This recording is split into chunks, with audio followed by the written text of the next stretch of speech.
నుంచి లేని చోటన even MP సెగ్మెంట్లో కూడా తెలుగుదేశానికి బలం లేనటువంటి సందర్భంలో తను గెలవడంతో పాటు ఎంపీ సెగ్మెంట్ కూడా ఓట్లు తెప్పించింది ఈయనగా అవుతాడుగా కొలికిపూడి.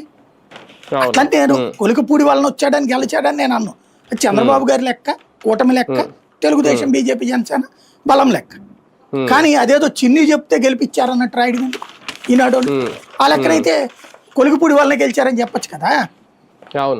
ఇక్కడ మరొక ప్రధానమైనటువంటి అంశం ఏంటంటే కొలికపూడి చెప్తున్నటువంటి వాదనలో నైతికత ఉంది, కేసినేని చేస్తున్న చర్యల్లో అనైతికత ఉంది. కేసినేని తిరువూరు వెళ్ళేటప్పుడు నీకు నచ్చకపో లోకల్ ఎమ్మెల్యేని వెంట పెట్టుకెళ్ళడం నీ బాధ్యత. అట్ ద సేమ్ టైం ఆ నియోజకవర్గంలో ఇతని వ్యతిరేకుల్ని ప్రోత్సహించకుండా నీ బాధ్యత.